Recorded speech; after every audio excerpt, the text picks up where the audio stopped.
Bonjour et bienvenue les scorpions pour votre tirage du mois. Alors, c'est pas le mois d'août et c'est pas le mois de septembre, ça ira de mi-août à mi-septembre parce que j'ai pas pu faire les tirages pour le mois d'août avant.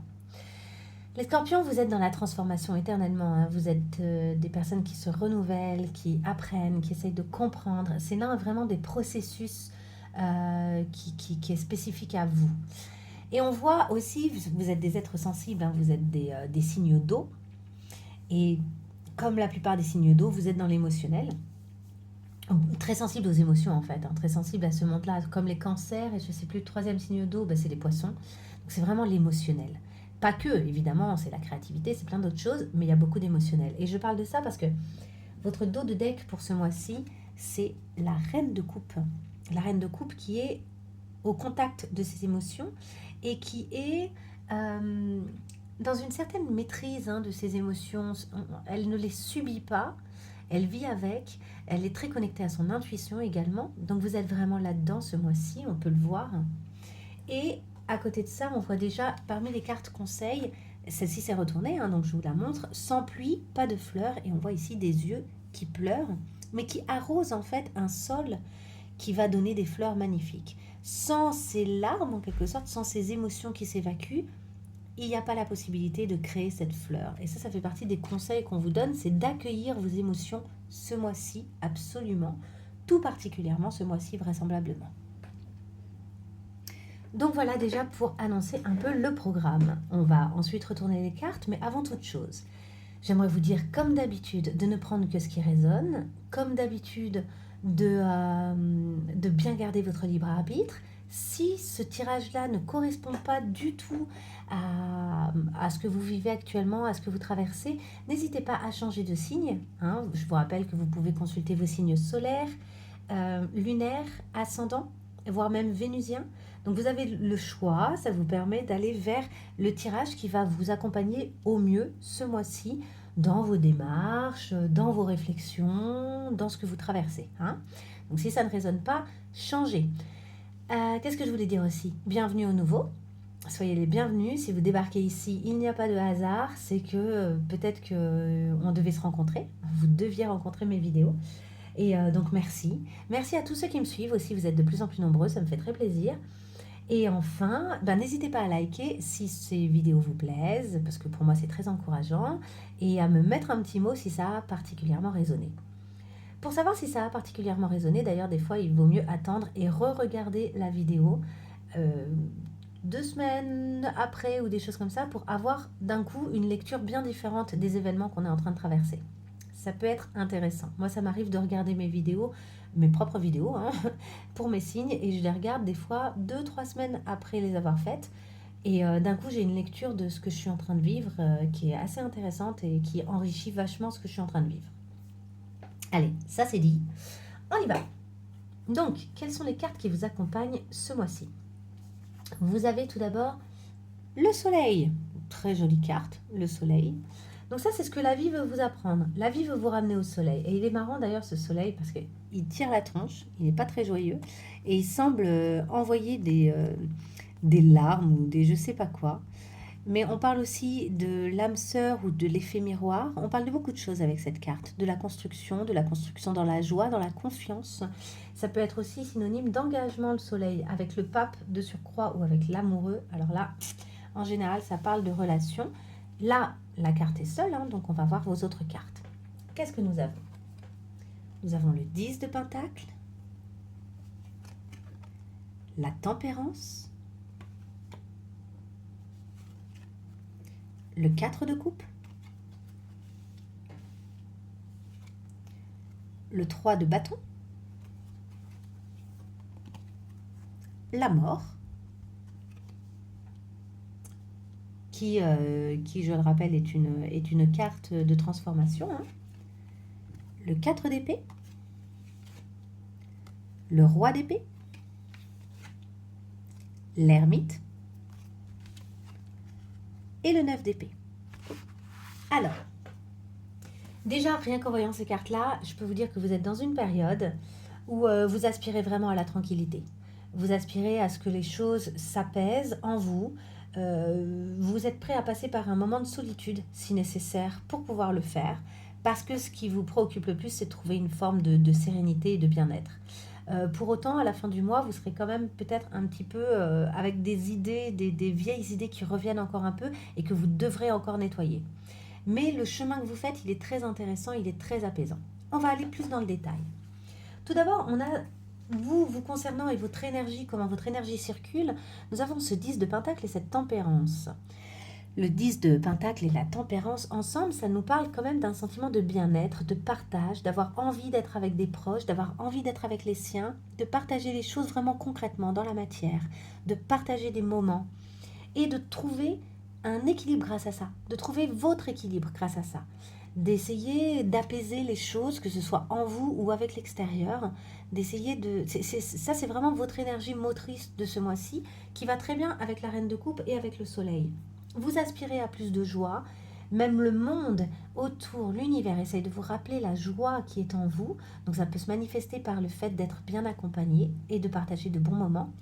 Et cette reine de coupe, elle essaye de plus en plus clairement de voir les choses. Ouais, derrière, il y a le roi de coupe, rien que ça, et le 5 de pentacle. Vous êtes en train d'essayer de dépasser un sentiment de manque et d'apaiser vos émotions. Et ce, même si vous avez des émotions qui débordent, il y a cette idée de... En fait, regardez, le roi de coupe, il vogue sur une mer agitée. La mer agitée représente le trop-plein d'émotions, les émotions qui s'agitent, les émotions qui se manifestent. Mais lui, il vogue avec sérénité. Finalement, c'est ce à quoi vous aspirez. Arriver à voguer avec sérénité. Et pour ce faire, vous avez envie de suivre vraiment votre intuition, que ce soit vous concernant ou que ce soit concernant les autres. Vos intuitions, vos ressentis, votre empathie, vous utilisez ça pour mieux voguer sur vos émotions sans les nier. Alors, concernant vos aspirations de ce mois-ci, ce que vous voulez le plus, c'est finalement retrouver une neutralité, une zénitude. Vous voyez là, en fait, cette personne-là, elle est en train de méditer. Et on lui propose une coupe et elle n'est pas du tout préoccupée par cette coupe. La coupe représente les engagements amoureux, émotionnels, affectifs. Ça peut beaucoup représenter les émotions, le lien à l'autre. On lui propose un lien, on lui propose des liens peut-être. Et non, elle, ce qu'elle veut, c'est rester dans cet endroit-là en train de se retrouver. C'est ça que vous voulez le plus, vous retrouver, être paisible. Ce qui va très bien avec l'ermite, qui parle ici de votre vie intérieure. Donc il y a vraiment la volonté de s'isoler pour essayer de retrouver sa propre route, son propre chemin. Et de ne pas être influencé par les autres, de ne pas être, comment dire, finalement de ne pas entrer dans certains liens, de refuser peut-être certains types de liens parce que c'est pas le moment, pour X raisons, vous avez besoin de ce moment de détachement et de solitude. Vous sentez que c'est ça qu'il vous faut. Comment vous allez y arriver à ce sentiment-là d'être apaisé, d'être capable de refuser certaines choses, etc. C'est en vous projetant avec vos désirs, c'est-à-dire vous reconnecter à vos désirs à vous et commencer à imaginer comment ils seraient réalisables. C'est quoi vos vrais désirs, vous, indépendamment des autres, hein, vos désirs de réalisation, vos désirs de voyage intérieur ou de voyage extérieur, vos projets en fait. Revenir à ces choses-là et commencer à les noter, à faire en sorte de pouvoir les réaliser dans l'avenir, mais du coup en vous reconnectant à eux, mais peut-être aussi en commençant à visualiser comment vous pourriez réaliser ces choses-là, etc., etc. Le défi, c'est que ça va vous mettre face à votre transformation nécessaire. Le défi, c'est que la mort va se présenter. Il y a peut-être des choses qui doivent mourir pour pouvoir renaître, pour pouvoir transformer, pour pouvoir évoluer. Comme un cap à passer, en fait. Quelque chose qu'on doit laisser derrière soi, qu'on doit lâcher. Et il est là le défi. Qu'est-ce que je lâche pour pouvoir être pleinement en train de me projeter, pour pouvoir trouver cette sérénité et ne plus m'accrocher à certains liens. Vous voyez, il y a comme un cheminement comme ça. Votre défi, c'est d'accepter ce qui doit mourir. Parce que regardez, une fois que vous aurez accepté la visite de la mort, au fond là-bas derrière les deux tours de la connaissance, vous avez le soleil qui se lève. Le soleil se lève. Donc il s'agit de ne pas perdre la foi et d'accepter le deuil de peut-être quelqu'un qui est mort, qui a été pris. Alors, Évidemment, c'est symbolique, hein. C'est pas, il y en a peut-être pour qui c'est réel, mais c'est symbolique vraiment. C'est une part de nous qui meurt, une part de nous qui continue à croire et une part de nous qui est capable de voir l'avenir. Vous voyez, cette femme qui regarde cet enfant, c'est l'avenir. Donc cette mort, elle est comme nécessaire, mais pas... C'est un peu comme la tour. Meurt ce qui doit mourir, tombe, s'effondre ce qui doit s'effondrer. Il y a cette idée-là. Et finalement, ça laisse la place au futur et à l'avenir et à ce soleil qui ne souhaite qu'une chose, c'est se lever. En fait, s'élever et se lever. Au niveau de votre vie amoureuse, sentimentale, on a le 4 d'épée. Vous avez besoin de repos, vous avez besoin de dormir et vous êtes un peu sur la défensive. Vous avez peur qu'on vienne troubler votre sommeil. Vous en êtes là, c'est une étape. Vous craignez qu'on vienne déranger votre sommeil et vous avez besoin de ce sommeil en fait. Vous avez besoin de ce repos, de cette prise de recul, de ce temps pour vous. Donc c'est bien parce que je pense que c'est très connecté à ce 4 de coupe. Un 4 d'épée, 4 de coupe, il y a quand même une recherche de stabilité. Vous essayez de retrouver cette stabilité en vous. Et avec cet ermite dont je vous parlais. Ici, il y a vraiment cette idée-là. D'ailleurs, vous voyez, on n'a aucune... Si, on n'a que cette coupe, mais c'est que des coupes de gestion émotionnelle. C'est pas des coupes engageantes amoureusement ou relationnellement. On a des coupes de gestion émotionnelle et de revenir à soi, en fait. C'est les coupes qui renvoient à soi et à son émotion. Après, vous avez quoi en pentacle? Vous en avez qu'un. C'est dans le concret, créer de la joie avec les autres. Et ensuite, c'est un bâton qui est assez central et qui est assez puissant. Et ensuite, c'est des épées. Beaucoup d'épées. Tac, tac, tac, ici. Donc, on sent qu'il y a de la réflexion, beaucoup voire même de la prise de tête, un peu trop de pensées, mais qui sont nécessaires. Vous êtes là-dedans. C'est des étapes nécessaires de réflexion. Puis ici, on essaye d'apaiser, de stabiliser la pensée par le fait de se reposer. Donc ça, c'est une bonne chose. Professionnellement, vous êtes le roi d'épée. Vous incarnez le roi d'épée, le décisionnaire, celui qui maîtrise, celui qui a son plein pouvoir, ses pleines capacités, en dépit peut-être d'une certaine usure. Vous voyez, il est quand même sur sa chaise roulante parce qu'il a beaucoup œuvré déjà. Donc il y a une forme de fatigue physique et pourtant, ça reste le roi, il est serein. Il a quand même l'épée, non pas pour se défendre, mais pour trancher, pour dire oui ou non, parce qu'il est capable de prendre des grandes décisions et de diriger. On sent qu'il n'a rien perdu en fait de sa stature. Et il maîtrise quand même l'aigle, qui est l'oiseau du savoir, de la sagesse. Remarquez, la sagesse, c'est aussi le hibou. L'aigle, c'est quoi? C'est aussi la liberté de penser, la liberté de l'esprit. Et le côté un peu conquérant et vainqueur, je pense. Donc il a vraiment les attributs du roi.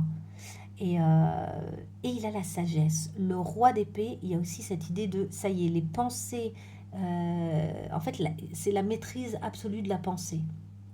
Donc au niveau professionnel, vous êtes dans une grande maîtrise de votre pensée, vous êtes capable de créer, d'élaborer des projets, vous êtes vraiment là-dedans. Donc ça va très bien avec ce 3 de bâton.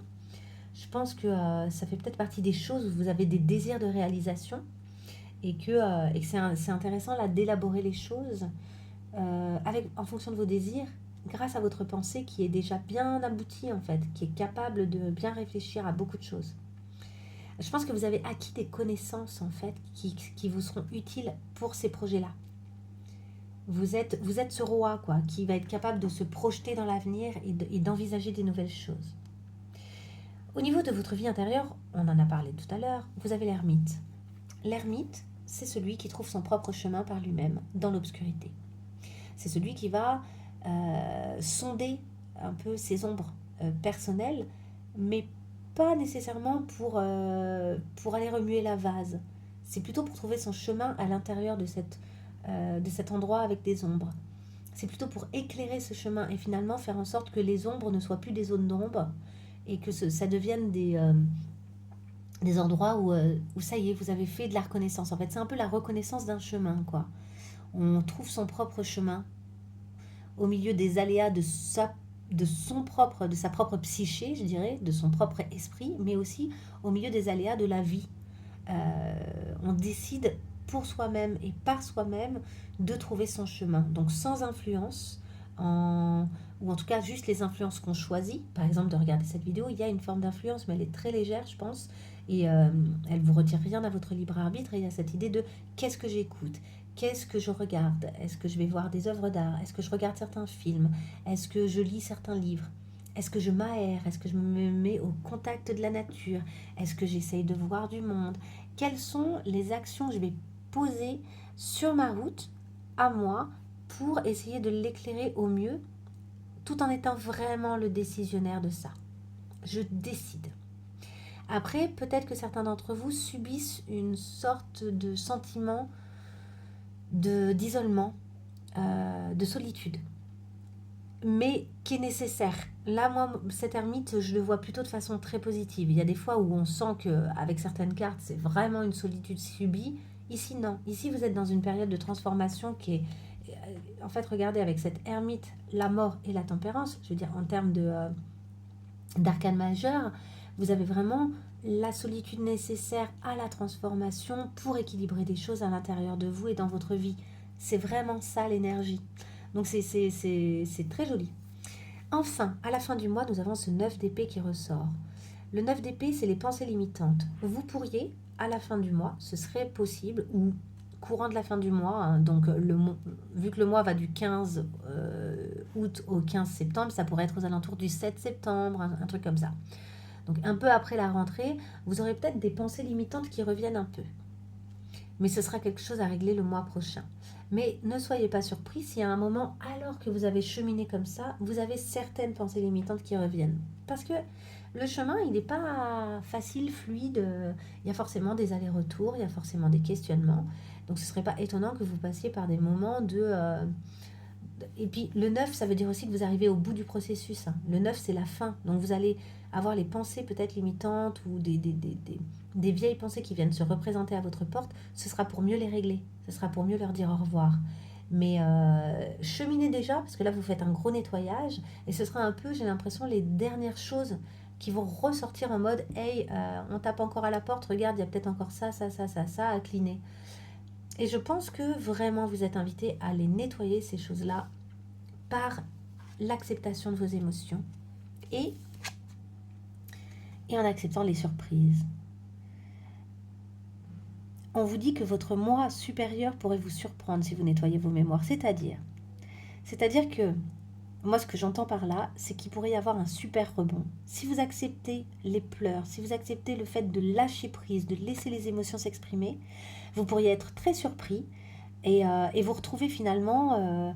alors qu'un soir, ça va pas bien et que c'est l'orage à l'intérieur de vous, dans votre cœur et dans votre tête, le lendemain matin, vous réveillez et que ce soit de nouveau super frais et que vous soyez disponible et disposé à vivre des trucs super. Et vous allez peut-être être surpris par votre moi supérieur dans le sens où il a peut-être une capacité à se renouveler qui va vraiment vous surprendre. Ce soleil, je pense qu'il va venir frapper plusieurs fois à votre porte ce mois-ci pour vous rappeler votre joie intérieure et votre énergie. Et donc, soyez prêts à recevoir ce côté-là. C'est comme, j'ai déjà dit une fois à une amie qui me disait, ouais, je vais quitter, elle sentait qu'elle devait quitter quelqu'un, et elle me disait, mais je vais être tellement mal, je vais être tellement mal, je vais être tellement mal. Et à un moment, je l'ai arrêté, je lui ai dit, mais non, tu sais, on a le droit aussi, des fois, de quitter quelqu'un et d'être bien. On a le droit de ne pas souffrir. On n'est pas obligé de passer par la case souffrance, c'est pas une obligation. Et en fait, de fait, elle a quitté cette personne. Alors évidemment, il y avait des moments où c'était très surprenant, ça l'a déstabilisée, elle était triste, ou elle savait plus trop où elle campait parce qu'elle avait pris des habitudes avec cette personne et tout ça. Et il y avait aussi des moments où elle se sentait libre, libérée, elle jouissait de la vie, elle reprenait sa vie à elle en main, elle redécouvrait ses propres envies, et elle trouvait ça super agréable. Et c'est ce que je lui avais expliqué, c'est que vous n'êtes pas obligé d'être que dans une énergie. Vous n'êtes pas obligé d'être que quelqu'un qui va pas bien ou qui pleure ce mois-ci. Vous pouvez être quelqu'un qui a besoin de lâcher certaines choses et quelqu'un qui en même temps s'éclate et passe des moments incroyables, pleins de vie et de joie. Hein, vous avez vraiment les deux, je pense. C'est un très joli mois où finalement vous reprenez votre pouvoir et votre vie en main. C'est vous avant, vous passez avant Et pour passer avant, vous revenez vraiment à vous et vous vous détachez de certains liens délétères en fait, hein, qui n'existent plus vraiment ou qui ne sont plus utiles pour vous, qui ne sont pas bons pour vous. C'est ça que vous êtes en train de faire et c'est ça que vous allez faire pendant ce mois-ci et tout en élaborant de nouveaux projets. Donc je trouve ça vraiment super. Bon, en gros, vous êtes vraiment le scorpion qui se transforme, quoi, hein. On est vraiment avec la mort, on est là-dedans. Et c'est votre défi, c'est d'accepter votre capacité de transformation. Votre défi avec la mort, c'est vraiment d'accepter d'être un scorpion jusqu'au bout, quoi. D'avoir cette belle capacité de transformation. Eh bien, je vous laisse sur ce. J'espère que ça vous servira et que ces quelques mots vous accompagneront pour cette période. Si ça vous a bien parlé, n'allez pas regarder d'autres vidéos. Concentrez-vous juste là-dessus. Prenez juste ça. Vous n'êtes pas obligé d'aller voir vos autres signes. Si ça vous a bien parlé, c'est peut-être juste ça que vous devez entendre. Prenez-le et puis dans une semaine, si vous avez envie de voir une autre vidéo, vous en regardez une autre. Mais vraiment, vous n'avez pas forcément besoin de voir des tonnes de vidéos. Allez, je vous ai dit tout ce que j'avais à vous dire. Je vous souhaite plein de belles choses. À très vite les scorpions pour de nouvelles vidéos. Au revoir.